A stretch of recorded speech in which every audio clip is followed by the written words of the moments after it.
कि भगवान शिव का निवास स्थान कैलाश मानसरोवर कैलाश है, तो वहीं से और गंगा भी आती वहीं से जहाँ शिव होते हैं। वहीं से हाँ। ट्रेन परमार्थ निकेतन की यहाँ की स्थापना आपकी सन 1942 में संत उधर से शुरू करेंगे। सबसे पहला पेड़ उधर, सबसे पहला पेड़ जो है उसका पाकड़ करके नाम है, पाकड़, जिसमें भगवान ब्रह्मा का निवास स्थान माना गया है।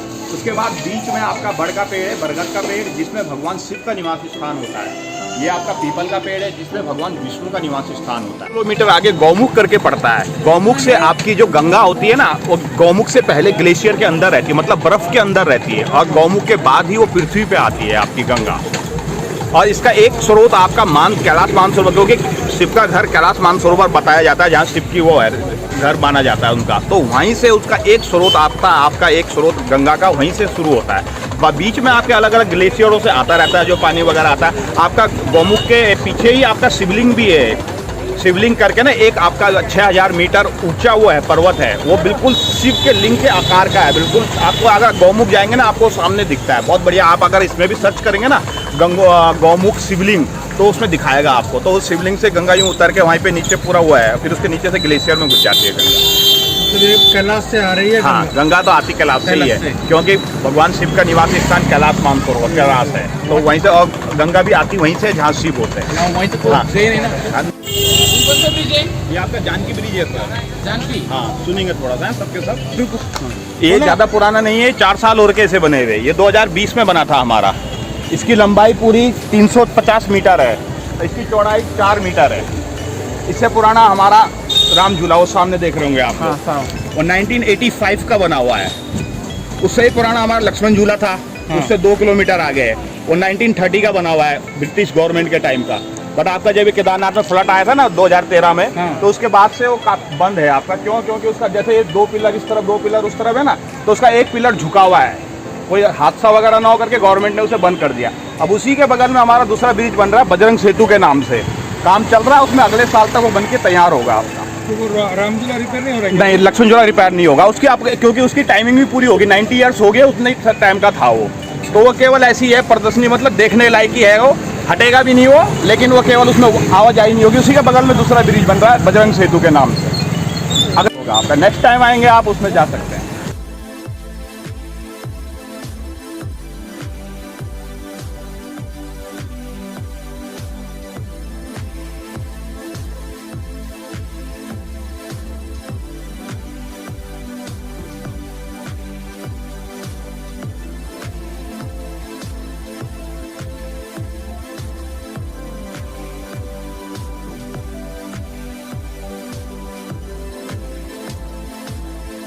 एरिया है, आगे गंगा आरती का घाट है, यहाँ पे मंदिर का प्रांगण होता है। इस परमार्थ निकेतन की यहाँ की स्थापना आपकी सन 1942 में संत सुखदेव सरस्वती जी ने की थी।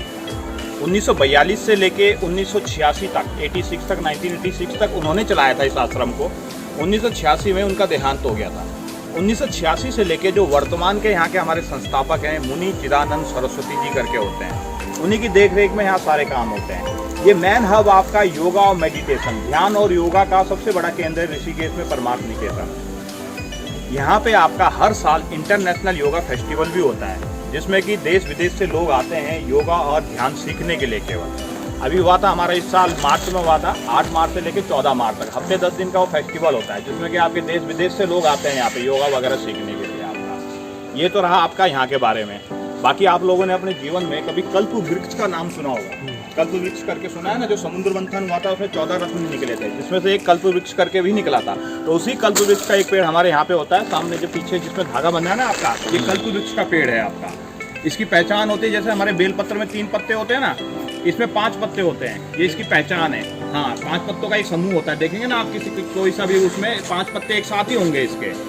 तो ये इसकी पहचान है, और इसकी मान्यता होती है कि इसमें हमें धूप, पूजा पाठ, दिया, धूप बत्ती करने की कोई ज़रूरत नहीं होती। ये हमारी मन की कल्पना से हमारे मनोरथ को पूरा करता है, इसलिए इसको कल्प वृक्ष बोला जाता है। ये हमारे मन में जो भी कल्पना होगी ना, इच्छा होगी, कल्पना होगी, ये अपना अभी उसको पूरा कर देता है। इसके आगे आपको कुछ बोलने की ज़रूरत नहीं होती, कुछ करने की ज़रूरत नहीं होती। ये आप तभी इसको कल्प वृक्ष बोला जाता है, क्योंकि हमारी मन की कल्पना को देख के ही हमारे मनोरथ को पूरा करता है। वेदों पुराणों में लिखा गया है, इससे अगर आप कुछ मांगो तो वो जरूर पूरा होता है। तो जो मांगता है, जिसकी मुराद पूरी होती है, तो फिर वो आके कभी ना कभी फिर इसमें एक धागा बांध देता है।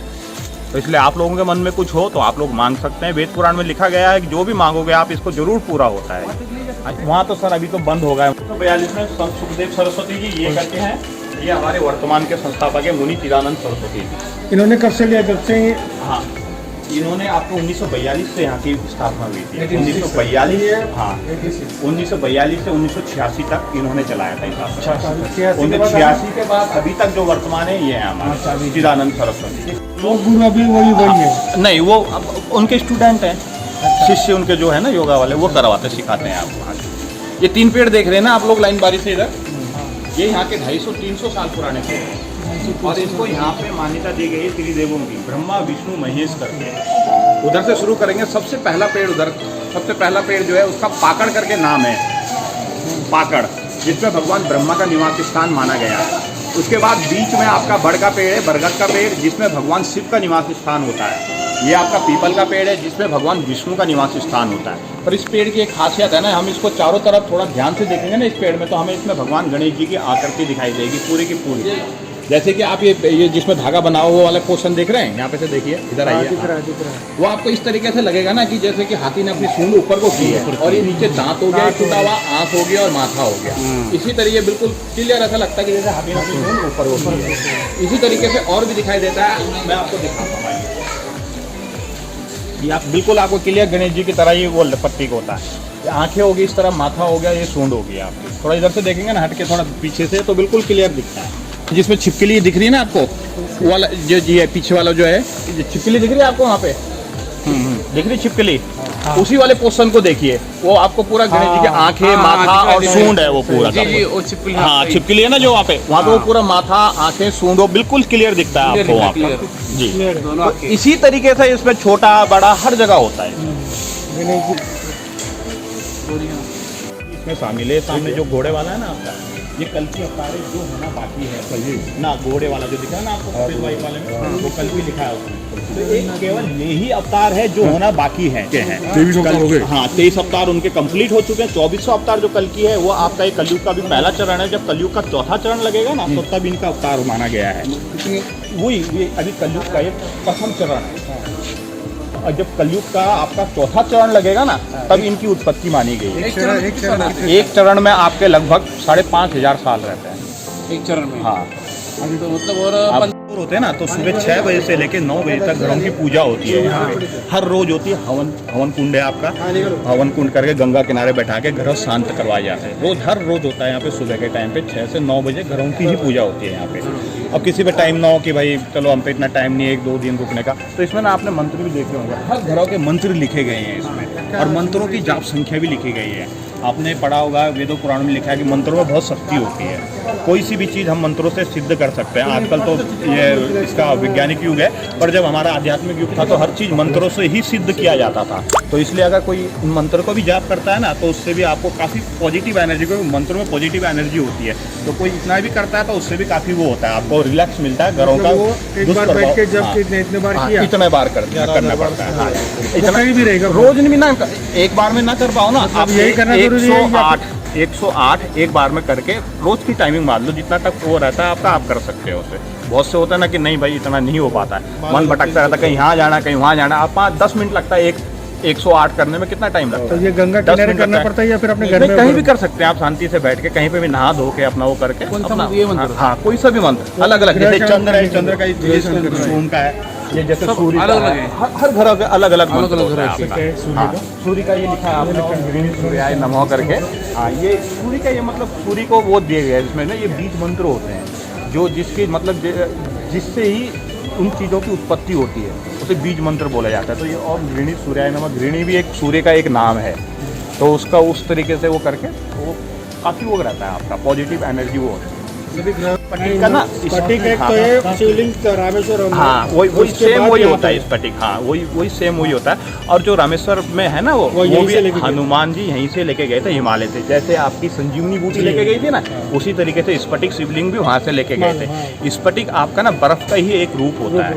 बर्फ का रूप क्या होता है? वो जैसे हमारे बद्रीनाथ केदारनाथ में ना 12 महीने बर्फ पड़ती है, ऊपर की जो बर्फ़ होती है ना वो धूप हवा और ये इससे पानी वगैरह से पिघल के गंगा में आ जाती है। लेकिन जो बर्फ़ के ऊपर बर्फ़, बर्फ़ के ऊपर बर्फ़, 1000 फीट जो नीचे बर्फ़ दबी रहती है और हज़ारों साल से जो दबी हुई बर्फ़ है ना वो आपका स्टोन बन जाती है, पत्थर का रूप ले लेती है। उसी को स्फटिक बोला जाता है। हमारे टोटल रत्न होते हैं 84 रत्न। 84 रत्न में स्फटिक सबसे महान रत्न होता है और सबसे वो पूजनीय रत्न होता है। क्यों होता है उसका भी एक कारण है। उसका कारण ये है जैसे कि हमारा रुद्राक्ष होता है ना, रुद्राक्ष को किसका रूप माना जाता है? शिव का रूप माना जाता है। उसी तरीके से स्फटिक को हमारा शक्ति का रूप माना जाता है, देवी का रूप माना जाता है, देवी का रूप माना जाता है। होता ही वो वही है, वो गंगा का ही रूप है एक तरीके से स्फटिक, क्योंकि ये बर्फ का होता है, गंगा भी बर्फ से ही आ रही है। तो फिर वो उसका शिवलिंग कैसे तैयार किया था? वो शिवलिंग को कटिंग करके हो जाता है। अच्छा। हाँ, वो गवर्नमेंट हमारे ना म्यूजियम है यहाँ पे उत्तरांचल गवर्नमेंट का, जो कि वहाँ पे वो दर्शन करते हैं। उसमें निःशुल्क दर्शन है, आपको उसमें दर्शन में कुछ देना दूना कुछ नहीं होता है, क्योंकि हमारे यहाँ पे आपका केवल इंडिया के ही लोग नहीं आते, यहाँ देश विदेश से लोग भी आते हैं यहाँ पे इन चीज़ों को। बहुत ये रहती है। हाँ जी, उसमें एनर्जी बहुत होती है स्फटिक में, बहुत एनर्जी। स्फटिक क्या होता है? स्फटिक ना आपका शांति का प्रतीक होता है और विजय का सूचक होता है वो, और शक्ति का रूप होता है वो शक्ति का ही रूप होता है स्फटिक जो होता है। जैसे आपका रुद्राक्ष शिव का रूप माना जाता है ना, स्फटिक शक्ति का रूप होता है। स्फटिक कहाँ मिलता है? हाँ, नहीं मिलता है वो वहीं पे गवर्नमेंट ओरिजिनल वो रहता है, वहाँ पे मैं दिखाया, उसके दर्शन भी होते हैं और उसकी कुछ चीज़ें हिमालय की कुछ प्रोडक्ट वहाँ पे मिलते भी हैं। ऐसा नहीं है कि नहीं मिलते हैं, मिलते हैं वहाँ पे, लेकिन वो गवर्नमेंट के अंडर में रहता है। आपने निगम जैसे होता है ना, आपका जल निगम होता है, विद्युत निगम होता है, वैसे ही वो निगम करके होता है आपका उत्तरांचल रत्न निगम करके, जो कि गवर्नमेंट के अंडर में वो काम करता है। और तो वहाँ पे जो चीज़ आपको मिलती है ना वो बिल्कुल ओरिजिनल चीज़ें होती है, उसकी लिखित वो रहती है और लैब से सर्टिफिकेट मिलता है उसका, लैब के द्वारा प्रमाणित होता है कि हाँ भाई ये बिल्कुल क्लियर है। पहली बात ये होती है। दूसरी बात ये होती है, जब तक हमारे चारों धाम की यात्रा चलेगी ना तो उसमें हमारा 50% का डिस्काउंट होगा, कोई सी भी चीज़ होगी। अगर वो 1000 की चीज़ होती है ना तो उस टाइम पे 500 रुपये की मिलेगी आपको। लेकिन ये जब हमारे चारों धाम की यात्रा बंद हो जाती है ना तो उसके बाद डिस्काउंट रहता है, लेकिन केवल 20% डिस्काउंट रहता है उन चीज़ों में। लेकिन इस टाइम पे गवर्नमेंट हर साल करती है, यही नहीं कि इसी साल कर रखा है स्पेशल, लेकिन जब से लेके यात्रा खुलेगी और जब तक बंद होगी तो इसमें आपका 50% का डिस्काउंट होगा। और तीसरी चीज़ ये होती है ना कि गवर्नमेंट ने हमको इतनी सुविधा दे रखी है, आप लोगों के लिए इतनी सुविधा कर रही है उसमें कि अगर आप उसे 2, 4, 5 साल यूज करिए और आपको फिर कभी लगता है कि भाई चलो हमारा तो अब सही हो गया, हमको नहीं चाहिए ये चीज़ें, तो आप उसे डायरेक्ट गवर्नमेंट को बैक वापस भी कर सकते हैं। उसमें आपका 75% मनी बैक आपको गवर्नमेंट वापसी देती है और 25% वो जो अपना BP कोरियर द्वारा आपको मनी आपके ट्रांसफ़र करती है ना, उसका पैसा कटता है केवल। लेना ना लेना वो तो आप लोगों की अपनी वो है, लेकिन जो दर्शन और जानकारी वहाँ पे मिलती है इसके बारे में, ये हमारे हिमालय के प्रोडक्ट होते हैं कुछ, तो उसकी दर्शन और जानकारी गवर्नमेंट की तरफ से बिल्कुल निःशुल्क होती है। जो लगाया व्हाइट कलर का, उसमें एक पन्ने में आपकी संपूर्ण भगवत गीता लिखी